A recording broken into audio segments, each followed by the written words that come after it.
ಇವರು ಚಿಕ್ಕದೇನಾದರೂ ಆದರೆ ಸಾಕು ಗಲ್ಲಕ್ಕೆ ಕೈ ಕೊಟ್ಟು ಚಿಂತೆ ಮಾಡಕ್ಕೆ ಶುರು ಮಾಡಿಬಿಡ್ತಾರೆ. ನಮಸ್ಕಾರ ಸ್ನೇಹಿತೆ, ಚಾನೆಲ್ಗೆ ಸ್ವಾಗತ. ವಿಡಿಯೋವನ್ನು ಪೂರ್ತಿಯಾಗಿ ನೋಡೋದಕ್ಕಿಂತ ಮೊದಲು ಸಬ್ಸ್ಕ್ರೈಬ್ ಬಟನ್ ಅನ್ನು ಒತ್ತಿ, ಹಾಗೆ ಬೆಲ್ ಐಕಾನ್ ಅನ್ನು ಒತ್ತಿ. ಇದರಿಂದ ಮೊದಲ ನೋಟಿಫಿಕೇಶನ್ ನಿಮಗೆ ಬಂದು ನನ್ನ ಹೊಸ ವಿಡಿಯೋವನ್ನು ಪ್ರಥಮ ಬಾರಿಗೆ ನೀವೇ ನೋಡ್ಬೋದು, ಬೇರೆಯವ್ರು ನೋಡೋಕ್ಕಿಂತ ಮೊದಲು. 2024ರಲ್ಲಿ ವಿವಾಹ ಯೋಗ ಇರ್ತಕ್ಕಂತಹ ರಾಶಿಯವರು ಯಾವ್ಯಾವ ರಾಶಿಯವರನ್ನ ಮದುವೆ ಆದರೆ ಅವರು ಜೀವನದಲ್ಲಿ ಅತ್ಯಂತ ಸುಖಿಗಳಾಗಿ ಸಂತೋಷದಿಂದ ಇರ್ತಾರೆ ಅನ್ನೋದನ್ನ ಈ ವಿಡಿಯೋದಲ್ಲಿ ತಿಳ್ಕೊಳ್ಳೋಣ ಬನ್ನಿ. ಮೇಷರಾಶಿಯವರು ಸ್ವಲ್ಪ ದುಡುಕಿದ್ರು ಸಹ ಹುಟ್ಟಿನಿಂದಲೇ ಧೈರ್ಯವಂತರಾಗಿರ್ತಾರೆ. ಯಾರು ಹೇಳಿದ ಮಾತನ್ನು ಅವ್ರು ಕೇಳೋದಿಲ್ಲ. ಅವ್ರ ಮನಸ್ಸಲ್ಲಿ ಏನಂತ ಯೋಚನೆ ಮಾಡ್ಕೊಂಡಿರ್ತಾರೆ ಅದನ್ನು ಸಾಧಿಸೋ ನಿಟ್ಟಿನಲ್ಲಿ ಅವರು ಪ್ರಯತ್ನ ಮಾಡ್ತಾರೆ. ಜೊತೆಗೆ ಯಶಸ್ಸನ್ನು ಕೂಡ ಪಡಿತಾರೆ ಅವರು. ಆದ್ದರಿಂದ ಅವ್ರ ಜೊತೆಗೆ ತುಂಬ ಸೌಮ್ಯವಾಗಿ ಜೀವನವನ್ನು ನಡೆಸ್ತಕ್ಕಂಥ ಸಂಗಾತಿ ಅಗತ್ಯ ಅವರಿಗಿರುತ್ತೆ.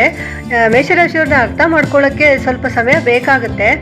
ಆದ್ದರಿಂದ ಅತ್ಯಂತ ಬುದ್ಧಿವಂತರಾಗಿರ್ತಕ್ಕಂತಹ, ಸೌಮ್ಯ ಸ್ವಭಾವದವರಾಗಿರ್ತಕ್ಕಂತಹ, ಹೊಂದಾಣಿಕೆಯ ಭಾವನೆಯನ್ನು ಹೊಂದಿರತಕ್ಕಂಥವರು ಅವ್ರಿಗೆ ಬೇಕಾಗಿರುತ್ತೆ. ಆದ್ದರಿಂದ ಧನಸ್ಸು, ಕುಂಭ, ಕಟಕ ರಾಶಿಯವರು ಮೇಷರಾಶಿಯವರಿಗೆ ಅತೀ ಉತ್ತಮ ಸಂಗಾತಿಗಳಾಗ್ತಾರೆ. ವೃಷಭ ರಾಶಿಯವರು ಮೃದು ಸ್ವಭಾವಿಗಳು. ಜನ್ಮದಿಂದ ಅವರು ಮೃದು ಸ್ವಭಾವಿಗಳಾಗಿರ್ತಾರೆ.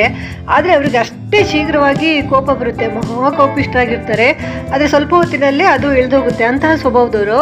ಈ ಎರಡನ್ನು ಸಂಭಾಳಿಸ್ಕೊಂಡು ಹೋಗಬೇಕಾದ್ರೆ ಇವರಿಗೆ ಅತೀ ಉತ್ತಮವಾದಂತಹ ಎರಡು ರಾಶಿಗಳು ಅಂದರೆ ಕಟಕ ಮತ್ತು ವೃಶ್ಚಿಕ ರಾಶಿಯವರು. ಉಳಿದ ರಾಶಿಗಳವರ ಜೊತೆಗೆ ಜನ್ಮಕುಂಡಲಿನ ಪರೀಕ್ಷೆ ಮಾಡ್ಕೊಂಡ್ಬಿಟ್ಟು, ಜಾತಕ ಪರಿಶೀಲನೆ ಮಾಡ್ಕೊಂಡ್ಬಿಟ್ಟು ವಿವಾಹ ಆಗ್ಬೋದು. ಆದರೆ ಇವೆರಡು ರಾಶಿಯವರ ಜೊತೆಗೆ ಮದುವೆ ಆದರೆ ಅವ್ರ ಜೀವನ ಅತ್ಯಂತ ಸುಗಮವಾಗಿ, ಸರಳವಾಗಿ, ಅತ್ಯಂತ ಸಂತೋಷದಾಯಕವಾಗಿ, ನೆಮ್ಮದಿಯಿಂದ ಇರುತ್ತೆ. ಈ ಮಿಥುನ ರಾಶಿಯವರು ಸ್ವಭಾವತಃ ಹುಟ್ಟಿನಿಂದ ಭಾವನೆಗಳ ಮೇಲೆ ತೇಲ್ಕೊಂಡು ಹೋಗುವಂಥವ್ರು. ಏನಾದರೂ ಒಂದು ಸ್ವಲ್ಪ ಹೆಚ್ಚು ಕಡಿಮೆ ಆಯಿತು ಅಂದರೆ ಗಲ್ಲಕ್ಕೆ ಕೈ ಕೊಟ್ಕೊಂಡು ಯೋಚನೆ ಮಾಡ್ತಾ ಕೂತ್ಕೊಳ್ಳುವಂತಹ ರಾಶಿ ಇದು. ಆದ್ದರಿಂದ ಇವರಿಗೆ ಭಾವನೆಗಳ ಜೊತೆಗೆ ಹೊಂದಾಣಿಕೆಯಿಂದ ಜೀವನ ಸಾಗಿಸಬೇಕಾದಂತಹ ಸಂಗತಿ ಅತಿ ಮುಖ್ಯವಾಗಿರುತ್ತೆ. ಇವರಿಗೆ ಕುಂಭರಾಶಿ ಮತ್ತು ಧನಸ್ಸು ರಾಶಿಯ ವ್ಯಕ್ತಿಗಳ ಜೊತೆಗೆ ವಿವಾಹವಾದರೆ ಇವ್ರ ಜೀವನದಲ್ಲಿ ತುಂಬ ಹೊಂದ್ಕೊಂಡು ಖುಷಿಯಾಗಿ ಜೀವನವನ್ನು ಮಾಡ್ತಾರೆ. ಒಬ್ರಿಗೊಬ್ರು ಪರಸ್ಪರ ಅರ್ಥ ಮಾಡಿಕೊಂಡು ಜೀವನವನ್ನು ಸಾಗಿಸ್ತಾರೆ. ಈ ಕಟಕ ರಾಶಿಯವರು ಮನಸ್ಸಿನಲ್ಲಿರೋದು ಯಾವುದನ್ನು ಬಿಚ್ಚೇಳೋದಿಲ್ಲ. ಸದಾ ಕಾಲ ಸಂಕುಚಿತವಾಗಿ ಮನಸ್ಸಿನಲ್ಲೇ ಎಲ್ಲ ಇಟ್ಕೊಂಡಿರ್ತಾರೆ. ಅವ್ರ ಜೊತೆಗೆ ಅವ್ರ ಮನಸ್ಸನ್ನು ಅರ್ಥ ಬೆರಿಬೇಕಾದ್ರೆ ಸಿಂಹರಾಶಿಯವರು ಮತ್ತು ವೃಷಭ ರಾಶಿಯವರಿಗೆ ಮಾತ್ರ ಸಾಧ್ಯ. ಯಾಕಂದರೆ ಸಿಂಹರಾಶಿಯವರು ಸ್ವಲ್ಪ ಬೋಲ್ಡ್ ಆಗಿ ಎಲ್ಲದನ್ನೂ ಪರಿಗಣಿಸ್ತಾರೆ. ವೃಷಭ ರಾಶಿಯವರು ಮೃದು ಸ್ವಭಾವದವರು. ಇವೆರಡು ರಾಶಿಗಳ ಜೊತೆಗೆ ಮಾತ್ರ ಇವರ ಸ್ವಭಾವ ಹೊಂದಾಣಿಕೆಯಾಗಿ ಜೀವನದಲ್ಲಿ ಅತಿ ಉತ್ತಮವಾದ ದಿನಗಳನ್ನು ಕಳೀತಾರೆ ಇವರು. ಈ ಸಿಂಹರಾಶಿಯವರು ಯಾರ ಮಾತನ್ನು ಕೇಳುವಂಥವ್ರಲ್ಲ. ಸದಾ ಕಾಲ ನೇರವಾಗಿ ತಮಗೇನು ತೋಚುತ್ತೋ ಅದನ್ನೇ ಮಾಡ್ತಾರೆ, ಅದನ್ನು ಸಾಧಿಸ್ತಾರೆ ಕೂಡ. ಆದ್ದರಿಂದ ಸಿಂಹರಾಶಿಯವ್ರ ಗುಣ ಸ್ವಭಾವ ಜೊತೆಗೆ ಹೊಂದ್ಕೊಳ್ಳೋದು ತುಂಬ ಕಷ್ಟ. ಆದ್ದರಿಂದ ಮೃದು ಸ್ವಭಾವದವರು ಆಗಬೇಕು, ಅತ್ಯಂತ ಬುದ್ಧಿವಂತಿಕೆಯಿಂದನೂ ಕೂಡಿರಬೇಕು. ಇಂತಹ ರಾಶಿಯವರು ಮಾತ್ರ ಇವ್ರ ಜೊತೆಗೆ ತುಂಬ ಒಳ್ಳೆ ಜೀವನವನ್ನು ನಡೆಸ್ಬೋದು. ಆ ರಾಶಿ ಯಾವುದಪ್ಪ ಅಂದರೆ ಮೀನ ಮತ್ತು ತುಲಾ.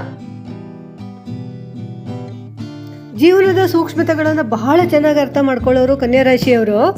ಅವರು ಕಲ್ಮಶರಹಿತವಾಗಿ ಇರ್ತಾರೆ ಸಾಧಾರಣವಾಗಿ. ಅವ್ರ ಜೊತೆಗೆ ಹೊಂದಾಣಿಕೆ ಮಾಡ್ಕೊಳ್ಳೋದು ಕಷ್ಟ ಏನಲ್ಲ, ಆದರೆ ಬಹಳ ಸೂಕ್ಷ್ಮವಾಗಿ ಅವರನ್ನು ಗಮನಿಸಿಕೊಂಡು ಅವ್ರ ಜೊತೆಗೆ ಹೊಂದಾಣಿಕೆ ಮಾಡ್ಕೊಳ್ಬೇಕಾಗುತ್ತೆ. ಆದ್ದರಿಂದ ಮೃದು ಸ್ವಭಾವನೂ ಇರಬೇಕು, ಜಾಣತನೂ ಇರಬೇಕು. ಅಂತಹ ರಾಶಿಗಳು ಅಂತ ಹೇಳಿದ್ರೆ ವೃಷಭ ಹಾಗೂ ಮಕರ ರಾಶಿಯವರು ಕನ್ಯಾ ರಾಶಿಯವ್ರ ಜೊತೆಗೆ ಅತ್ಯಂತ ಸುಖಿ ಜೀವನವನ್ನು ನಡೆಸ್ತಾರೆ. ಇಲ್ಲಿ ಹೇಳಿರುವ ಕಾಂಬಿನೇಷನ್ ಅತಿ ಉತ್ತಮವಾದ ಜೀವನವನ್ನು ಸಾಗಿಸ್ಲಿಕ್ಕೆ ಮಾತ್ರ ಹೇಳೋದು. ಉಳಿದಂಥ ರಾಶಿಗಳ ಜೊತೆಗೂ ಹೊಂದಾಣಿಕೆ ಆಗೋದಿಲ್ಲ, ವಿವಾಹ ಆಗೋದಿಲ್ಲ ಅಂತ ಏನೂ ಇಲ್ಲ.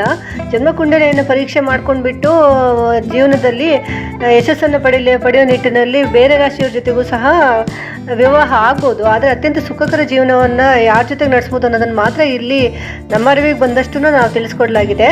ಉಳಿದಂತೆ ಜನ್ಮಕುಂಡಲಿಯನ್ನು ಪರಿಶೀಲಿಸಿಕೊಂಡು ಮುಂದುವರಿಯೋದು ತುಂಬ ಒಳ್ಳೆಯದು.